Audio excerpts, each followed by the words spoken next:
Hello and welcome. I'm Lindsay Crane and these are my retro craft dreams.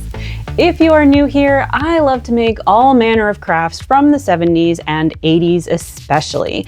I have lately been favoring knitting and needlepoint and teaching myself to sew, but really any kind of craft is fair game on this channel, especially if it is from my favorite era. So if any of that appeals to you, I do hope that you will stick around. And on that note, after my last video when I finished my second ever knit sweater, I feel like maybe I've got a lot of knitters joining this channel and I would like to give you a proper welcome. I am so glad you're here, and in order to celebrate all of you joining me, I wanted to share some of my pattern collection with you. But not everyone is like me. Not everyone loves an 80s sweater. So today we're going to start what I hope might be the first installment of an ongoing series of pattern roundups with a bunch of 80s sweaters that don't actually look very 80s. Now these are mostly knit, although there are a couple of crochet patterns in here as well because, you know, fair play. First, a side note. Unfortunately, this video will not contain links to purchase any of these patterns. This is a discussion probably for an entire separate video, but I am not a lawyer. However, I can with fair certainty say that anyone selling digitized Xerox copies of these patterns is doing so illegally, and I will not be endorsing or encouraging that. I can't speak to copyright laws in other countries, but I do know that in the late 70s, a new copyright law was passed in the US that made a lot of this automatic. So the patterns published in the 80s especially have not expired yet. Their copyright has not expired yet, and they are still under copyright. So you would most likely need to find physical copies of this if you are trying to do so legally. However, this isn't meant to entice you to knit or crochet any of these specific pieces. Rather, I hope to inspire you to take another look at those 80s knitting patterns that you might come across. Because not only did the 80s have plenty of wild and wacky sweaters, and believe me, we will get to those in another video, there are also a lot that could very seamlessly fit into a modern wardrobe. I'm hoping to encourage you to give these pattern books a second look if you should come across them in the wild.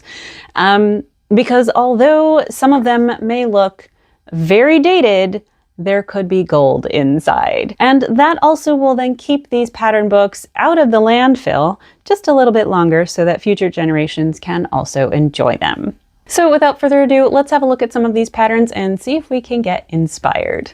I got a big stack to get through. Let's see how many we can get through. First up, a Brunswick pattern booklet from 1982. This is volume 827, Impressions in Heather Boucle, Heatherblend, and Eleganza. So this is a yarn-specific pattern book, but of course you can always substitute out yarn, and you will have to because these yarns are going to be very hard to find nowadays. Quite a few of these are rather dated.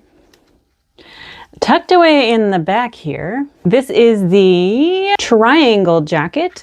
It is done in intarsia, I believe. It's got a zip up front, and honestly, if I didn't know any better, I would think this picture was taken yesterday. I quite love it, and it might actually be on my list to make someday. And it is hiding away in a book that looks like that. Next up, this is another Brunswick pattern book for their Thistledown alpaca mohair. It is from 1984, and you can actually kind of see how this one could be modernized quite easily already, so maybe you would actually look at this one. Okay, these are my favorites. One of these is definitely on my make one day list. However, this one I love because it contains some really good basics. For example, we have a V-neck pullover in a plain stockinette stitch. Super, super basic, simple, clean, and even elegant looking. This one you could work up any which way. And there is also we got a basket weave simple pullover called the check stitch pullover, and a cap sleeve pullover that looks like it would be really simple and a great piece for beginners. So some really lovely basics. The yarn is definitely fuzzy and kind of muddying up the waters here a little bit, especially on that one. But this book has some great basics. Do not ask me how to say this. I need more of these. So this is Boucle. I don't know. I don't know how to say it. I know they are still around. This is their journal 39. I don't have a date specifically on this. However, it does reference 1983 here in the back. It is otherwise not dated. Now, this book is a treasure trove. This magazine pattern collection, I absolutely adore for a lot of the very 80s pieces in here. Yeah, that one's on my list. However, we also have some really lovely timeless pieces. So we're going to include the gentleman here. I love the uniqueness of this stitch, this two-tone stitch, and here just a simple stripe ribbed pullover. Let's hide this guy for a second. So these pieces look super, super classic. They could fit into any period, especially if you update the colors. And of course, yes, we also have things like that in here. We also have a beautiful snowflake star type pattern that, apart from the extra large rollover turtleneck kind of cowl style collar, could easily be done in a modern style, in a modern yarn, or just like this, and nobody would ever think that you were wearing an 80s pattern. Likewise, we have another super simple basic here with just an interesting stitch. Definitely a lovely texture there. And oh, one more for the gentleman. There's some decent pieces here, but I especially wanted to point out this one, just a classic. It might be a moss stitch, it might be some other kind of diamond texture, but just a lovely simple style for the gentleman. So these Boucle catalogs, they're wonderful, and I need more of them. And yes, they also include very many wild sweaters, but we will save those for another day. Next up, this is the first of a Patton's Beehive booklet.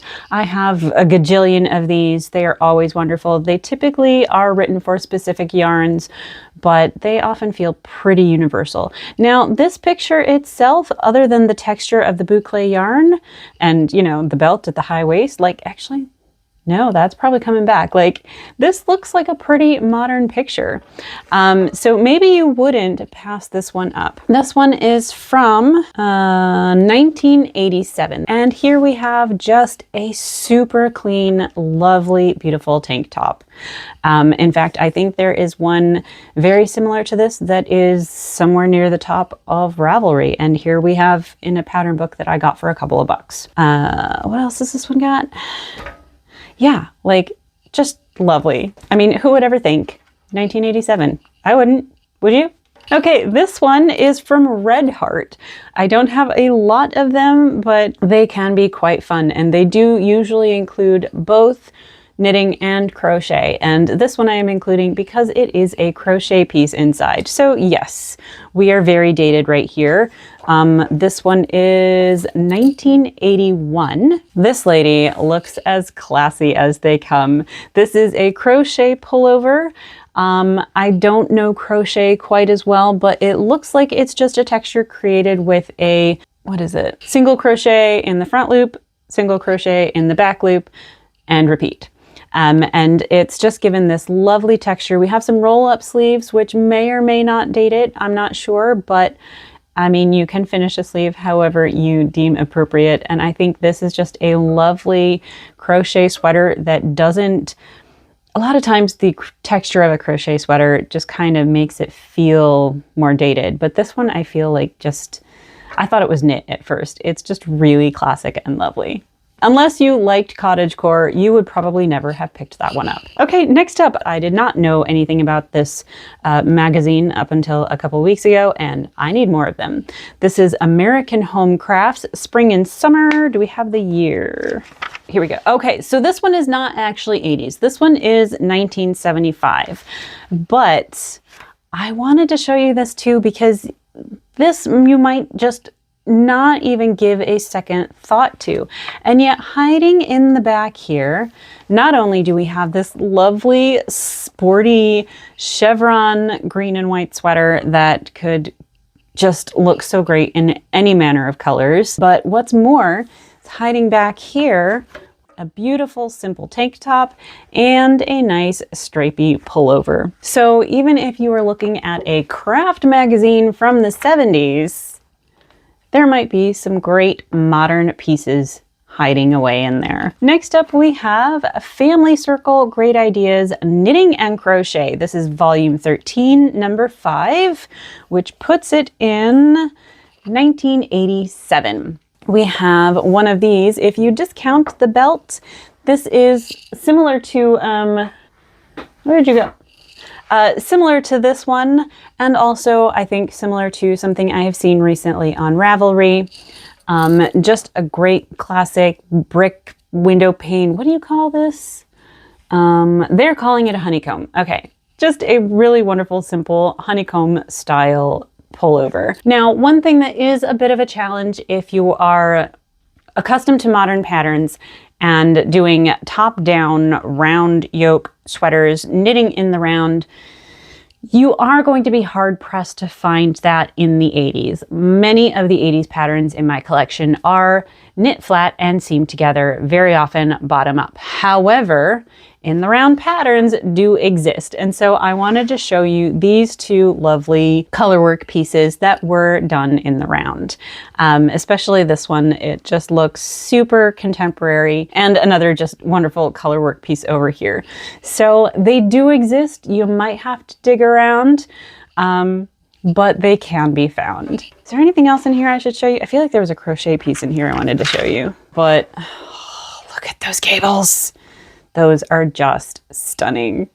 Let me know if you want me to do a whole video on all of the lovely cable work that I have found in my pattern collection, because they're great. They're so good. Editing Lindsay here. Don't know why I couldn't find this pattern earlier, but this is the other crochet pattern I wanted to share with you from this book.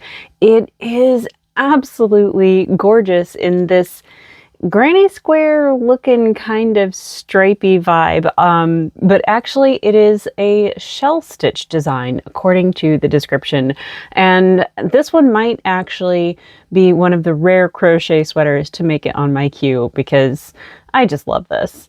Okay, next up is another Brunswick. I have quite a few Brunswick pattern books in my collection because I just enjoy them so much. They get really, really crazy.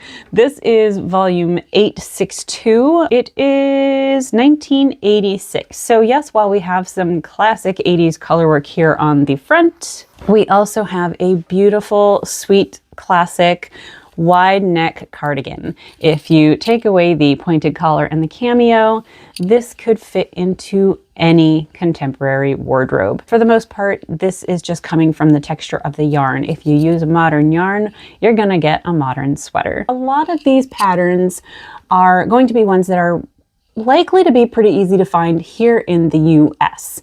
I'm not sure if they're going to be abundant overseas. However, there is one set of patterns that is really hard to find here in the US. So for those of you in the UK, and if there's anyone in Australia, every time I have looked for these patterns, for any patterns from this collection, that is where they seem to be coming from. There is a series called Get Knitting, and it is wonderful, and I don't have all of the patterns. I need more of them. It is a Marshall Cavendish publication. These are, I have 3 patterns to share with you today. They are from 1986. We're gonna start with this one. This is the bright ribbed sweater from the Winter Warmers section. Now this looks super 80s, but only because of the colors they have chosen. This is in fact a very basic fisherman's rib turtleneck. It does have a wider rollover, almost cowl-like collar, but apart from that, if you choose all one color, you've got a basic fisherman's pattern. And what's also lovely about these is they also show you the yarn that was used. They have a close-up picture of the strand as well as the stitch itself. So that is the first one. Don't forget that the 80s patterns are using 80s colors, but you can swap them out and completely modernize it in a snap. The second one I pulled from Get Knitting is this one. This is called Honeybee. Ignore the suspenders and you just have a lovely, beautiful stripy pullover. And the stitch close up here, I don't know enough about knitting to be able to describe what's happening here, but it looks super lovely and gives it a wonderful texture. And again, with modern colors, actually even without modern colors, like I would not have thought that this was 1986. I mean, given her hairstyle, this again could have been yesterday. And the final one that I want to share with you from Get Knitting is this candy stripe tank top. Again, we do have the wider rollover collar, but apart from that, just a super simple halter top that looks completely contemporary in today's modern styles. So those are from Get Knitting, and again, if you're in the US, they might be really hard to find, but I did want to throw something in there for my UK viewers because I know there's a few of you at least, and they'll probably be pretty easy for you to find. Finally, I have another Patton's Beehive pattern book that, if I didn't know any better, I would think was modern, contemporary. It is from 1985. This is number 461, Summer Sizzlers. So on the front, we have a lovely, simple cabled tank top. And on the back, we do have a bit of a cabled pullover. Now with the hat, yes, okay, this one looks dated. But there's more. Let's have a look inside. We have a simple, lovely drop stitch, garter stitch tee that is probably super fast to work up, and a beautiful open work cabled pullover that just seems classic. It screams a classic piece, and yet it's got this little bit of interest in the open work. We also have this one. Now, some of these I looked ahead of time. They're made with their linen look yarns. So I think that's going to play a lot into the modernity of some of these looks on these pieces. But honestly, this picture could have been taken yesterday, and I would not have given it a second thought if somebody had told me so. I mean, okay, maybe the necklace and the haircut might look a little 90s, but they certainly don't look like they're from 1985. Here in the back, there's still more. We have two more super modern looking, clean cable work pieces, a tank top and a short sleeve pullover that just looks super fascinating. They look like they would be so much fun to knit up. And again, they do not look like they're from 1985. I don't know about you, but I had a whole lot of fun looking through those patterns. It kind of went by a little too fast. I'm sorry I don't have much more to say about the individual patterns. I'm still learning and trying to figure out exactly what I'm looking at when I assess a knitting or crochet pattern. But anyway, do let me know what you think of these patterns. I feel really inspired. I hope you feel really inspired, and that the next time you see any of these old pattern books out in the wild, wherever you happen to be, that you will give them a second look, because what you find inside might surprise you. I do hope that this is only the first in an ongoing series of pattern roundups of my 70s and 80s patterns. So if you enjoyed this, do make sure to let me know, and let me know what kind of patterns you want to see next. Do you want to see all of these wild and crazy 80s sweaters that I've got on my list? Do you want me to share with you the plethora of cottagecore inspired pieces from a time before it was ever called cottagecore? Or we can explore all manner of cable work and stranded color work and all of the classics that existed in the 80s that can see you through for the next 40 years. Let me know what you like the most. Let me know what you want to see. Thank you so much for joining me. I really hope you enjoyed this. Have a wonderful day, and I will see you next time. Bye.